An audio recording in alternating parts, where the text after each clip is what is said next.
வணக்கம். டிவியில் கலக்கப்போவது யாரு மாதிரி நிறைய காமெடி ஸ்கெச்சஸ் பண்ணியிருக்காரு. சினிமாவில் சின்ன சின்ன ரோலில் நடிச்சிருக்காரு. அவருடைய இந்த சேரிட்டி பற்றி அடிக்கடி சோஷியல் மீடியாவில் நியூஸ் வரும். ஆனால் அதை பற்றி ஃபார் அகைன்ஸ்ட்னு ரெண்டு விதமான டிஸ்கஷன்ஸும் நடக்கும். அப்படிப்பட்ட கேபிஒய் பாலா ஹீரோவாக அறிமுகமாக இருக்கிற படம் இது. வைபவ் நடிப்பில் ரணம் அப்படிங்கிற படத்தை டைரக்ட் பண்ண ஷெரீஃப் டைரக்ட் பண்ணியிருக்கிற படம். பாலாஜி சக்திவேல், அர்ச்சனா, நமிதா கிருஷ்ணமூர்த்தி உள்ளிட்ட நிறைய பேர் இந்த படத்தில் அவர் கூட நடிச்சிருக்காங்க. சோஷியல் மீடியாவில் இந்த படத்துக்கு ஓரளவு எதிர்பார்ப்பு இருக்குது அப்படிங்கிறத பார்க்க முடிஞ்சது. ஏதோ இந்த போலில் கூட நிறைய பேர் ஓட் பண்ணியிருந்தாங்க. இந்த காந்தி கண்ணாடி எவ்வளவு கிளியரான விஷனோடு இருந்துச்சு அப்படிங்கிறத சொல்கிறேன்.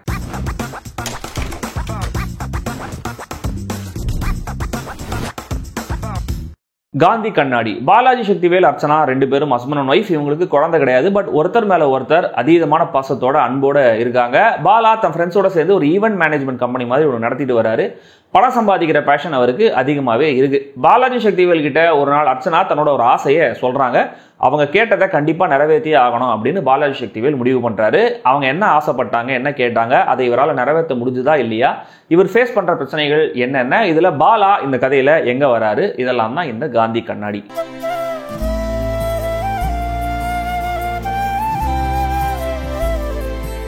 நல்ல நோக்கங்களோட எடுக்கப்பட்டிருக்கிற படம் இந்த காந்தி கண்ணாடி. நல்ல நோக்கங்களோட மட்டுமே எடுக்கப்பட்டிருக்கிற படம். 2 வயசான பட் இன்னும் லவ் மாறாத ஒரு கப்பல். அவங்களுடைய லைஃப் பாலாஜி சக்திவேலுடைய வெள்ளந்தியான கேரக்டர். வைஃப் ஆசையை நிறைவேற்ற எந்த விதமான கஷ்டத்தையும் தாங்குற, எந்த எல்லைக்கும் போக தயாரா இருக்கிற அந்த கேரக்டருடைய கன்விக்ஷன். பணத்தை பிரதானமா நினைக்கிற பாலாவுடைய கேரக்டர். இந்த 2 கேரக்டர்ஸும் மீட் பண்ற பாயிண்ட், இவங்க 2 பேரும் செய்ய நினைக்கிற விஷயம்னு கதையா கண்டிப்பா தெளிவா தான் இருக்கு. இதுல ப்ராப்பர்ட்டியை தேடி போற ஒரு சீனும் போலீஸ் கிட்ட தப்பிச்சு வர ஒரு சீனோடைய முடிவும் ரசிக்கும்படி இருந்தது.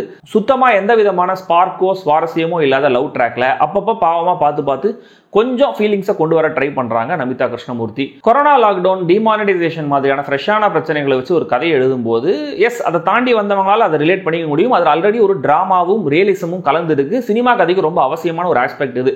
ஆனால் 2 டாபிக்ஸையுமே டாப் 10ல சொல்ற மாதிரி தேவையான அளவு அலசி ஆராய்ஞ்சு துவச்சு பிழிஞ்சு காய வச்சுட்டாங்க. ஸோ ஃப்ரெஷ்ஷான ஒரு பெர்ஸ்பெக்டிவ் இல்லாமல் இதில் கை வைக்கிறது கொஞ்சம் ஆபத்தான விஷயம். அப்படியான உண்மை சம்பவங்களோட சோகத்தை மட்டுமே எடுத்துக்கிட்டு ட்ராமடைஸ் பண்ணும்போது அது ஒரு ரிஸ்கான விஷயம் தான். ஒரு சில படங்களில் மட்டும்தான் அது ப்ராப்பராக கையாளப்பட்டிருக்கு. இப்போ டக்குனு டாப் ஆஃப் மைண்டில் வருதுன்னா, தரமணி படத்தில் ஒரு சின்ன இடத்துல டிமானிட்டைசேஷன் பற்றின ஒரு வாய்ஸ் ஓவர் ஒன்று வரும்போது அது பர்ஃபெக்டான பிளேஸ்மெண்ட்டாக இருக்கும். ஒரு பிளாக் காமெடியாகவும் ஒர்க் ஆகும், சட்டையராகவும் இருக்கும். பட் இந்த காந்தி கண்ணாடியை அப்படி ஒரு உதாரணமா சொல்ல முடியல. கதை, திரைக்கதை, வசனம் ஷெரீஃப்னு டைட்டில் போட்டுட்டு கொஞ்ச நேரம் கழிச்சு எழுத்து இயக்கம் ஷெரீஃப் அப்படின்னு இன்னொரு டைட்டில் போடுறாங்க. இதுவே ஒரு மாதிரி ஆஃப் நோட்டா ஆரம்பமாகுது. இது 2 வாட்டி வந்ததுனாலே என்னவோ பாலாவுக்கு 2 இன்ட்ரோ சீன்ஸ் வச்சிருக்காங்க. ஏன்னே தெரியாம இன்று அப்படின்னு 2 வாட்டி ஃபிளாஷ்பேக் முடிச்சு கதை ஆரம்பமாகுது. எமோஷன்ஸ் தான் இந்த படத்துடைய கோர். பட் எந்த எமோஷன்ஸுமே, எந்த எமோஷனல் மொமெண்ட்டுமே ஏர்ன்டா இல்லை, இயல்பா தெரியல. ரொம்ப குக்டப்பா தான் ஒவ்வொரு சிச்சுவேஷனும் இருக்கு. சோஷியல் இஷ்யூவை பேஸ் பண்ணி ஒரு ரிலேஷன்ஷிப் டிராமாவா இதை காட்டணும்னு இயக்குனர் நினைச்சிருக்கலாம். ஆனா இந்த 2 ஆஸ்பெக்ட்ஸ்லையுமே அழுத்தமான ரைட்டிங்கோ ஸ்டேஜிங்கோ இல்லை, சீரியஸான சுச்சுவேஷன் இன்டர்வல்ல ஒரு விஷயத்த பண்ணிட்டு செகண்ட் ஹாஃப் ஆரம்பமானதும் ஒரு நையாண்டி பாட்டு ஒன்று வருது. அங்கே லைட்டராக தான் ஆகுது மூடு. இங்கே இயக்குனர் எய்ம் பண்ணது சட்டையராக இருந்திருக்கலாம். பட் அது அப்படி கன்வே ஆகலை.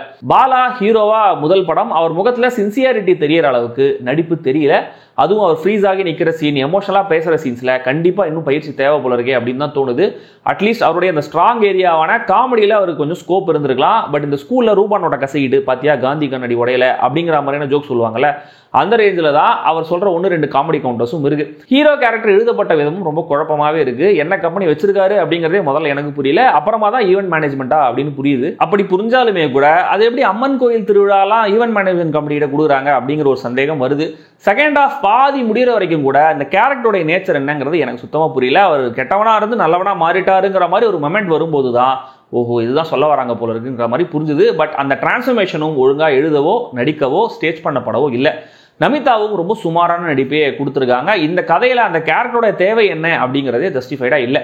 பாலாஜி சக்திவேல் ஓவர் டிராமாட்டிக்கான நடிப்பை கொடுத்துருக்காரு. அதான் நீ இருக்கல அப்படின்னு சொல்ற அந்த ஒரு மொமெண்ட்டை தவிர எங்கேயுமே அந்த கேரக்டரோட பிஹேவியர் நேச்சுரலா தெரியல. அவர் எப்படிப்பட்ட நடிகர் அப்படிங்கிறது நமக்கு ஆல்ரெடி தெரியுங்கிறதுனால இந்த படத்தை பொறுத்த வரைக்கும் அவர்கிட்ட இருந்து சரியான நடிப்பை எக்ஸ்ட்ராக்ட் பண்ணப்படலை அப்படிங்கிற மாதிரி தான் நம்ம எடுத்துக்கணும். இவர் ஒய்ஃப் மேல கிரேசியா இருக்காருன்னு ஒரு லைனை எழுதிட்டு அந்த கேரக்டர் நடிக்கும் போது ஒய்ஃப் மேல அப்படிங்கிற வார்த்தைகளை மறந்துட்டாங்க போல இருக்கு. எக்ஸென்ட்ரிக்கா இல்லாம பட் இதே லெவல்ல ஒரு ஓவர் டிராமாட்டிக் நடிப்பை அர்ச்சனாவும் தந்திருக்காங்க. டப்பிங் குரல் அப்படின்னு நினைக்கிறேன். இவங்க முகத்துல 10 ரூபாய் எக்ஸ்பிரஷன் இருந்தா குரல்ல நான்சிங்கா 100 ரூபாய் எக்ஸ்பிரஷன் இருக்கு. பிளாஷ்பேக் காட்சிகள்ல செம்ம ஹீரோயிக்கா ஸ்மார்ட்டா தெளிவா பேசுற ஒரு கேரக்டர். கேரக்டர், அதுவும் ஜமீன்தார் ஃபேமிலியை சேர்ந்தவர்னு சொல்றாங்க. வயசானது இவ்வளவு முட்டாள்தனமா நடந்துப்பாரு அப்படிங்கிறதே அவ்வளவு நம்பும்படி இல்ல. டீல் பேசுற ஒரு சீன், ஒரு நெகட்டிவ் கேரக்டரை தேடி போற சீன், இவங்க கிட்ட போன் பண்ணி ஹெல்ப் கேட்கிற சீன், ஒவ்வொரு சூழல்லையுமே ரொம்ப அபத்தமான கேரக்டரைசேஷனா தான் தெரியுது. எப்படி குறும்புக்கார ஹீரோயின் அப்படின்னு நினைச்சு நம்மளுக்கு எரிச்சல் வர மாதிரியான விஷயங்களை ஹீரோயின் பண்ற மாதிரி ஒரு காலத்துல காட்டிட்டு இருந்தாங்களோ, அந்த மாதிரி இந்த படத்துல இவருடைய அப்பாவித்தனத்தை காட்டுறோம் அப்படின்னு சில காட்சிகள் எழுதியிருக்காங்க. ஆனா அது இதுக்கு நடுவுல ஹீரோவுக்கு தனியா ஒரு வில்லன் ட்ராக்னு கொண்டு வராங்க. திடீர்னு பாலாஜி சக்திவேல் கேரக்டர் காணாம போறாரு, யாரோ எங்க இருந்தோ திடீர்னு வந்து சண்டை போட்டுட்டு இருக்காங்க, கடைசியில் இன்னொரு கேரக்டரும் காணாம போனதா சொல்றாங்க. இந்த காட்சிகள் எல்லாமே ரேண்டமா தான் வந்து போகுதே தவிர பர்பஸ் என்னங்கிறது புரியல, கொஹரண்டாவே தெரியல. பாலாஜி சக்திவேல், அர்ச்சனா, பாலான் இவங்களுக்குள்ள ஒரு பாண்டிங் உருவாகிற மாதிரி எஸ்டாப்ளிஷ் பண்ண ட்ரை பண்ணாலுமே கூட அதுவும் ஸ்ட்ராங்கா கன்வே ஆகல. 9 வருஷங்கள் கழிச்சுன்ற போது ஒரு டைம் லைன் சொல்றாங்க, அது ஏன்னு புரியல. ஹீரோ 2 வருஷம் கழிச்சு ஒரு விஷயத்த பண்ணும் அப்படின்னு ஹீரோயின் கிட்ட சொல்றாரு, அதே 2 வருஷம் கேப் அப்படிங்கிற மாதிரியும் புரியல.